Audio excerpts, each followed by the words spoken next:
Jewe nitwa Faustin ntiranyibagira nkabari je nsazwe mpagarariye ishirahamwe ry'abatangamuco. Ku bwanje ndemera cyane gose ko umukenyezi afise uburenganzira ku matungo y'urugo, kuko no mu bitabo vy'amategeko, mu gitabo c'amategeko agenga n'abantu mu Burundi kirerekana neza yuko umugabo n'umugore bafise uburenganzira bumwe mu rugo.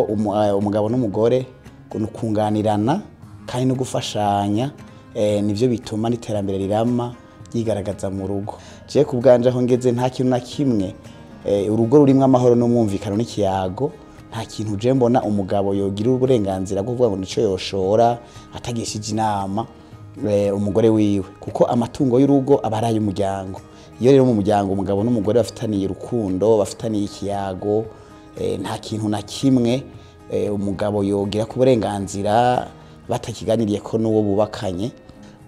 No kuvuga yuko kenshi mu rugo vyanduruka ku mico n'imigenzo, aho usanga abagabo benshi aribo barondera amahera canke bakarondera ibindi bintu mugabo bishizemo ko abagore umenga nta burenganzira bafise. Nico gituma kenshi n'inkurikizi hariho abagabo benshi bishika bagapfa iyo bapfuye batagize uruhara gukwereka amatungo abagore babo, canke gukoreka abakenyezi nabo ngo bagire uruhara gukurondera kudandaza canke ibintu byose byinjiza amahera. Iyo wa mugabo apfuye ibintu byose aba yararondeye kenshi bica bimukurikira. Mu bijanye n'amaparasera canke ibintu byose by'agaciro, harya abagabo bubari inzira gusa z'ubugunge. Ubundi nimba ari kugura parasera, harya mu gihe umugabo abagiye kurondera amahera, umugore nawe nyene abafise ibindi bintu byinjiza hajya mu rugo aba ari karakora.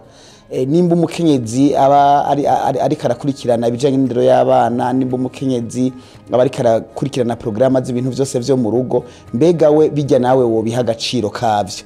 Nico gituma harya urugo ni babiri mu bisanzwe, no kuzamurana. Amaparasera canke ayandi matungo yose agira agaciro mu gihe umugabo n'umugore bagiye inama.